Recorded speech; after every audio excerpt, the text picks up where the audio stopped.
and gentlemen, thanks for tuning in on to the 8 p.m. Bilingual Primetime News on your TV, Spectrum Television. Top on our news stories tonight, November 26, 2025. The Lower House of Parliament has approved a draft law establishing the 2024 financial year bylaws. This text reviews the Cameroonian government's financial operations for 2024.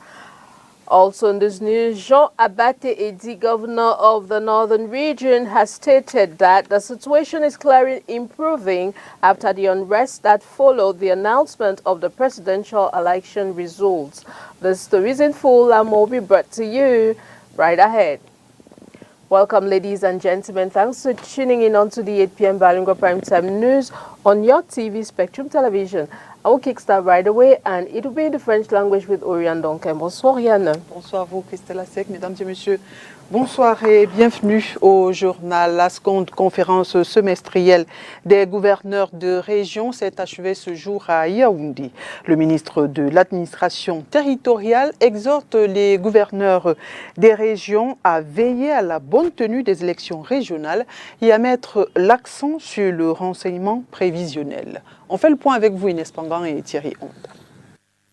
La protection des électeurs, des personnels et du matériel d'élections Cameroun, une mission prioritaire assignée au gouverneur des 10 régions le 30 novembre prochain, jour des élections régionales au Cameroun.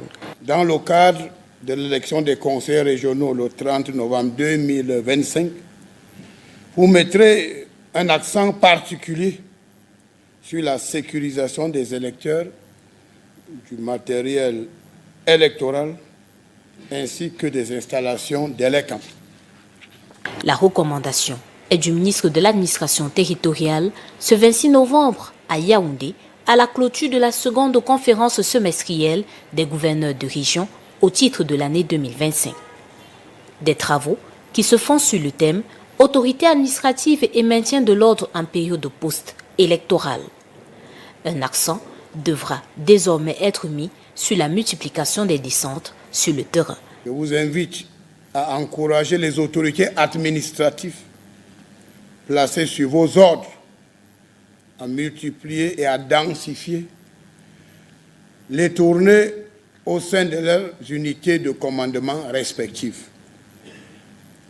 Ces descentes sur le terrain permettront de prévenir les comportements excessifs et devront, par-dessus tout, avoir pour but l'information de la population sur l'action gouvernementale. L'un des temps forts de cette cérémonie, c'est la remise d'un véhicule au sous-préfet de Banja. La localité, située dans la région de l'Ouest, a été marquée par plusieurs incidents pendant la crise post-électorale. About the post-electoral crisis, the governor of the Northern Region, Jean Abate Adi, has stated that the situation is clearly improving after the unrest that followed the announcement of the presidential elections. Let's take a listen. I'm very glad to note that entire population of the North Region in general and Garwa in particular I received the message of our hierarchy to be in the way of pardon, the way of resilience, and to do everything cannot put in danger the cohesion and the unity of our society. So I'm very satisfied to know what armed forces and security forces defense are done, and I very satisfied to know that all in the general will do in the best way now. All activities are in the best way, school, transport, market, and so on. So the last word is that we cannot build Cameroon without peace.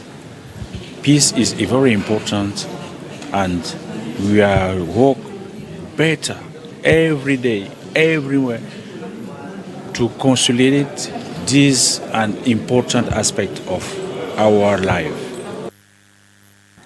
Et les élections régionales étaient au cœur de la conférence des gouverneurs de région qui s'est achevée ce jour à Yaoundé. Il faut dire qu'ici à Douala, ce scrutin crucial pour la décentralisation peine à mobiliser. Peu d'effervescence dans les rues, peu de signes visibles d'une campagne pourtant décisive pour l'avenir des régions. À moins de 2 semaines des élections régionales, la campagne au Cameroun se déroule dans un silence assourdissant, presque invisible pour le citoyen ordinaire. À Douala, comme dans beaucoup de villes camerounaises, la campagne pour les élections régionales qui se tiendront le 30 novembre 2025 peine à se faire sentir dans le quotidien des habitants. Alors que le pays se prépare à élire 900 conseillers régionaux directement chargés de piloter le développement local des 10 régions, l'agitation politique est peu visible dans la cité économique du Cameroun. Peu d'affiches, peu de rassemblements populaires et un discours électoral qui passe souvent inaperçu auprès des citoyens ordinaires. Ces élections régionales sont particulières. Ce sont les élus municipaux et les chefs traditionnels qui forment le collège électoral chargé de désigner les conseillers régionaux, rendant ce scrutin indirect et plus distant des populations. Ce mode d'élection contribue certainement à ce faible ressenti populaire. Pourtant, ces conseillers régionaux ont vocation à renforcer la décentralisation en donnant plus de pouvoir aux autorités locales, notamment dans la gestion des infrastructures, de la santé, des transports et du développement économique. À Douala, la population semble garder une certaine réserve face à ce scrutin, focalisé sur ses préoccupations quotidiennes, alors même que les enjeux sont importants pour l'avenir proche. Cette campagne électorale calme, presque discrète, reflète un défi majeur. Comment rapprocher la politique des citoyens et leur faire ressentir l'impact direct des décisions régionales sur leur vie? En attendant la réponse, le 30 novembre prochain, les regards seront tournés vers les urnes à travers un processus qui reste avant tout l'affaire des élus locaux. Pour le citoyen lambda, la campagne demeure pour l'instant une toile de fond loin du tumulte des autres scrutins nationaux. Et au sujet de ces élections régionales, nous avons tendu le micro aux Doualais. Sont-ils au courant de ces élections et donc de la campagne électorale? Écoutons leurs réponses, ils sont au micro de Nono Fodju. Le conseil régional? Le conseil régional, c'est un conseil au cours duquel on a affaire à la région. La région, par exemple, c'est une région du littoral, du centre. On assemble toutes les gens qui sont dans la région, toutes personnes qui vivent dans cette région. On les invite au conseil pour pouvoir prendre certaines décisions et pouvoir en parler sur certains problèmes et prendre certaines résolutions. Est-ce que tu sais qu'il y a les élections le 30 novembre au conseil régional? Non, monsieur. Non. Est-ce que vous connaissez qui ont les élections le 30 novembre? Non. Non, dis que non, je ne connais pas que... Non, je ne sais pas, mais ça m'intéresse bien. Vous ne connaissez pas que le conseil régional a son élection le 30 novembre? Non. Je ne connais pas. Je ne connais pas ce que c'est que le conseil régional. Est-ce que tu es au courant qu'ils ont les élections le 30 novembre? Forcément non plus. Je ne sais pas à quoi ça nous sert. Parce que de façon logique, nous avions de façon traditionnelle nos mairies qui jouaient ce rôle. Ce rôle. Donc normalement, si le conseil régional existe, il devait venir comme en contrôle, pour venir contrôler le mécanisme qui régit le fonctionnement de nos différentes mairies. Le conseil régional ne nous sert à rien. En mon humble courant, je suis au courant. Il y a bel et bien élection le 30 novembre, je suis au courant. Et ça vous fait quoi de savoir qu'il y a... Ça me fait ni chaud ni froid. Nous attendons le remaniement ministériel qui va favoriser beaucoup de choses. Donc, pour ce qui est du conseil régional, ça ne nous sert à rien. Attendons les promesses que le chef de l'État, pour le bien voulu promettre aux Camerounais. Nous attendons et le Conseil régional, moi c'est à mon nom, même dû renvoyer même ces élections parce que nous avons mieux à gérer pour l'instant. Le Conseil régional, déjà de façon explicative un peu, je ne maîtrise pas normalement ça. Est-ce que tu es au courant qu'il y a l'élection du Conseil régional au 30 novembre? Si effectivement je vois les publicités circuler un peu partout, dans les réseaux sociaux aussi, je vois un peu circuler partout. Et ça te fait quoi de savoir qu'ils auront leurs élections? Bon, déjà, comme je ne connais pas trop ce que c'est, bon, je ne peux pas me mettre à parler de ça, donc c'est un peu ça. Donc. La Chambre basse du Parlement a adopté après discussion le projet de loi portant loi de règlement pour l'exercice 2024. Un texte qui révèle le bilan des opérations financières effectuées par le gouvernement camerounais en 2024. Olivier Bouzik.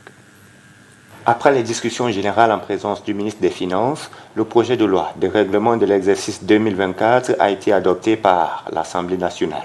La loi des finances 2024 prévoyait en effet un budget initial de l'État équilibré en ressources et en emplois à 6 740 milliards de francs CFA. Il a ensuite été revu et augmenté à 7 268 milliards de francs CFA par ordonnance en vue d'équilibrer les dépenses, notamment après les mesures relatives à l'augmentation des salaires des fonctionnaires et du SMIC. S'agissant du budget général, il apparaît que les ressources ont été réalisées à hauteur de 5 015,6 milliards de francs CFA sur une prévision de 5 151,1 milliards, soit un taux d'exécution de 97,7% des ressources prévues. Concernant les comptes d'affectation spéciale, après exécution du budget, tenant compte des corrections effectuées suite aux observations de la Chambre des comptes, il résulte un solde budgétaire déficitaire de 357,1 milliards contre 137,9 milliards de francs CFA projetés. Aussi, l'on note un besoin global de financement pour exécution de 1829,9 milliards de francs CFA. Pour ce qui est de l'exécution du budget d'investissement public qui représente 22,2% de l'enveloppe globale du budget de l'État en 2024, il en résulte que le BIP a connu un niveau d'exécution globalement satisfaisant en dépit des contraintes économiques et financières. Son taux d'exécution physique est situé à 69,4% contre 69,1% en 2023, soit une augmentation de 0,3%. Par ailleurs, les ressources du BIP transférées aux communes ont connu une augmentation de 24,6% par rapport à 2023, se situant à 143,3 milliards de francs CFA en 2024. Aussi adopté le projet de loi portant ratification de l'ordonnance du 11 juillet 2025 portant loi de finances, ainsi que l'ordonnance du 18 juillet 2025 fixant les incitations à l'investissement défendues par le ministre de l'Économie, de la Planification et de l'Aménagement du territoire. Et toujours à l'Assemblée nationale ce jour, les parlementaires, membres du caucus pour le financement de la santé au Cameroun, se sont intéressés au paludisme. Occasion saisie par la rédaction de Spectrum Télévision pour s'intéresser à cette maladie qui représente la première cause d'absentéisme au travail et d'hospitalisation au Cameroun. Inès Pangan. Le paludisme demeure l'endémie majeure et la première cause de morbidité et de mortalité des enfants de moins de 5 ans et des femmes enceintes. Le Cameroun fait d'ailleurs partie des 11 pays africains les plus touchés par la pathologie. Tenez, en 2022, plus de 3 millions de cas y sont enregistrés selon le Programme national de lutte contre le paludisme au Cameroun. La plupart des cas sont notés dans les régions de l'extrême nord et de l'Adamawa. Autre détail statistique, la maladie est responsable de 50% de décès des enfants de moins de 5 ans, 40% du total des décès dans les formations sanitaires, 45% de consultations médicales, 30% d'hospitalisation et 26% des absences en milieu professionnel. Les stratégies de lutte intègrent la distribution des moustiquaires imprégnés à longue durée d'action, la révision en 2004 de la politique thérapeutique par l'association de l'artésunate et de l'amodiaquine, malheureusement encore onéreux pour le Camerounais moyen, et l'introduction dans le programme élargi de vaccination du vaccin antipaludique. 30 young Cameroonians have been granted government approval for a subsidized loan of 450 million francs CFA to grow small businesses. This is an initiative of the Ministry of Small and Medium-Sized Enterprises to support entrepreneurs and improve on import substitution. More insights from this excerpt. I'm Fonge Percy. I am a promoter of the enterprise Momita Holdings, based in the Southwest and supplying local markets and international markets with plantain derivatives like flour biscuits, and we transform vegetables dried and frozen. And we have been awarded a subvention of 42 million, about 43 million, and we have been accompanied by MINISUP and MINPESA for a while now, since 2017 I would say. And I think this is a testament to the support that the government has for junior enterprises. This is the support to the vision for young businesses, and I think it's a long way to go. We are one in so many, and which means there's hope for the so many others who are trying to push this narrative of entrepreneurship, which we think is very important for Cameroon, and which will continue to employ many more Cameroonians for the prosperity of our nation. That's transparency. We struggle to stay in line with the systems in place. Staffs are registered as CMPS. We are in regulation as far as our taxation is concerned. And I think these are some of the hallmarks. We have received the Minister of State in our office in Boya, which was something really impressive, and which has a long way to show that if we as young people continue to put in our hard work, I think we have a government that will continue to support as much as they can, and this is proof of it today. Lemons grow best in well-drained, slightly acidic soil with full sun exposure and regular watering. Rich in vitamin C and known to support digestion, this popular fruit is a household staple consumed worldwide. More of the story in the following report. A pale yellow oval citrus fruit with thick skin and fragrant acidic juice is a fruit present in most households as it serves for medical needs and even cosmetics. How do we get this fruit? Valentine is an agronomist. He cultivates lemons. According to him, to achieve this healthy, juicy fruit, he starts off by getting his lemon plants. Unwrap them off their plastic bags, plant them half-inch deep into a moist potting soil where they are left to blossom. Déjà 30 cm de côté. Bon, maintenant, le plant est prêt à mettre en terre. Voilà, j'enlève mon plastique. Voilà. Je cherche seulement le plastique.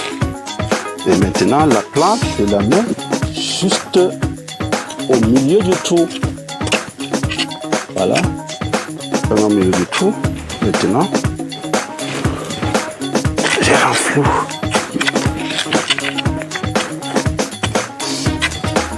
In the process, the leaves are pruned to enable the plant literally breathe and flourish beautifully.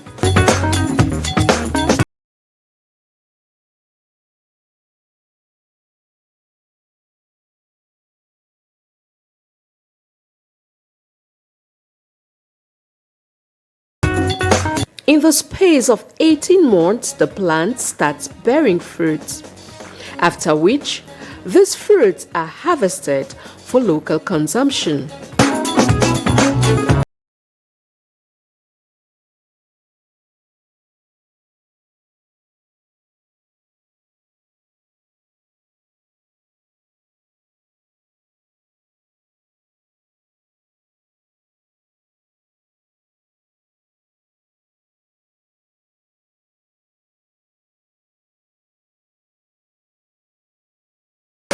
For the records, this fruit also offers a wide range of health benefits as it contains about 50 milligrams of vitamin C, which helps protect cells from getting damaged.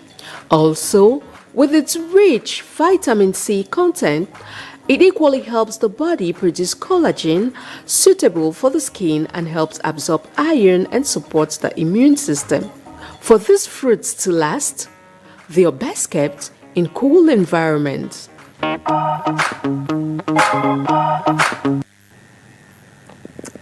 And that's the package we put together for you on tonight's news on Spectrum Television. Thanks for watching, ladies and gentlemen.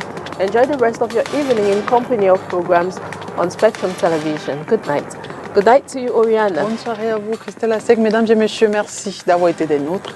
Et bonne suite des programmes sur Spectrum Télévision.